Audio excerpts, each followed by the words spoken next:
The Alabama Supreme Court ruled that a hospital patient who mistakenly dropped and destroyed someone else's fertilized embryos can be sued under the state constitution's Wrongful Death of a Minor Act.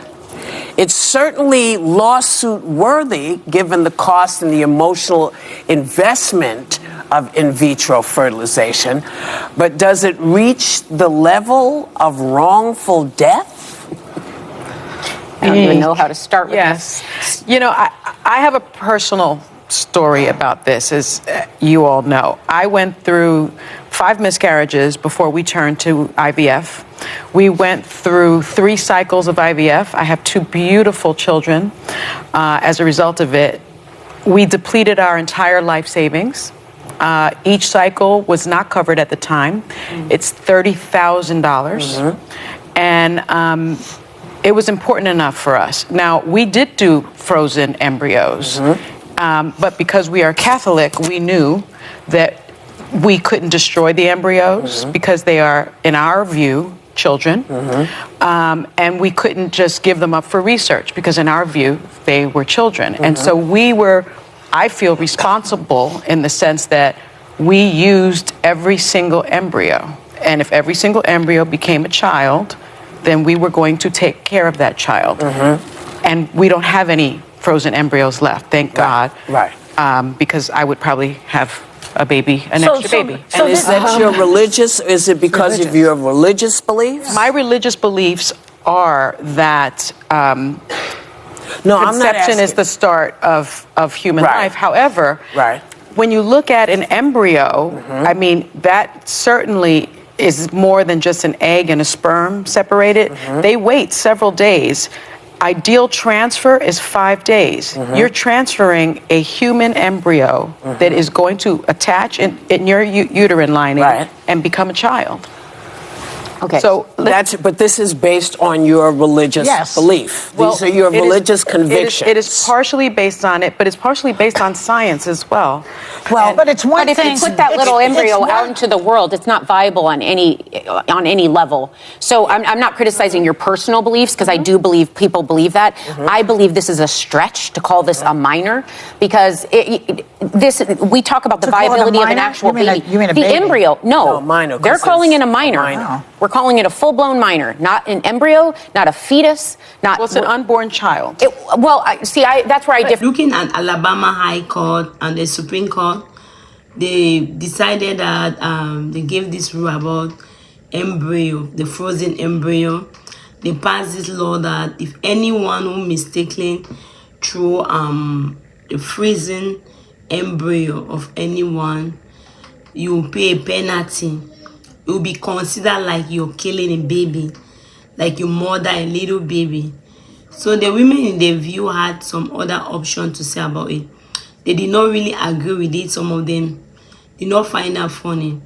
According to the women of the view, some of them said that they cannot consider because the penalty was that they will consider the frozen embryo as if someone who killed a little baby, so like a child.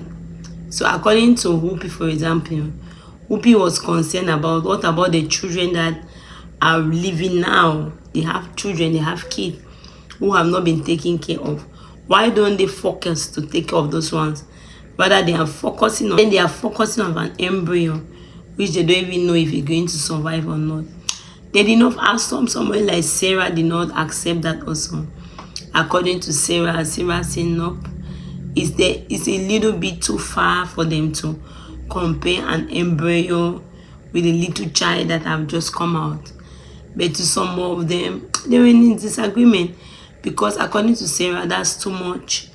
That's against religion. That's against God.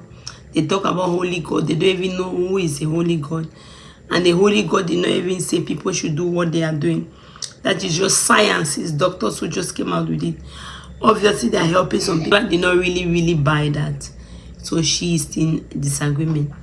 But they went further. Most of them have their own disagreement. They talk about like Sony given a life experience about how she had 5 miscarriages After that, they did 3 IVF, which lead to 2 beautiful children. Some of her frozen embryo were still left because she and her husband, because of their religion, they are Catholic, they consider that embryos to still be children, so they did not give it out. They still kept it, but she said that it's not yet there because if it was there, she could have been, maybe she would have children now. She would have want to have more children. According to someone like Farah, when I explained that, according to her, women in her family have always had the problem of fertility. So to her, she doesn't see why the embryo will not be considered as a little child. To her, it's not different from a woman who is 8 months pregnant, because last time someone was so who make a baby to die in the woman 8 months pregnant, so the baby died in the woman's stomach and the person was so according to Sarah, that is a crime, so they have to consider it also. Some of them were for, some of it were against. No IVF, some people even don't want to say that they have their children because of, now the way it's changing. Sometimes some women who have children and they are ashamed to say that they have it through IVF, because when they say that they have the child through IVF, people think that the child is not an ordinary child, which is not true. That's why some people keep IVF out of everything and they don't want to say they have their baby out of IVF. The IVF is those are children, and it has been proven that they are normal children, brilliant, also act normal. So it's not the bad thing to have a child through IVF. So they talk about one of the Supreme Court judge, Amy Coney, who is against IVF, and they don't even know why Amy Coney is still on that panel. She should even step down because she's against IVF. So actually, what do you think? Do you support that a frozen embryo someone should be penalized for breaking a frozen embryo, just like somebody who killed a little child? Can that be compared?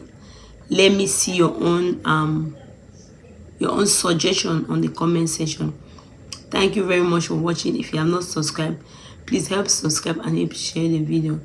This is Black History Month. We're in December or in February, and this is Black History Month. That's why you see me dressing in my beautiful attire. So happy Black History Month. Some people under the comment section want to know where I'm from. I'm from Cameroon, that's in West Africa, closer to Nigeria, but I live in the United States. Thank you and God bless you.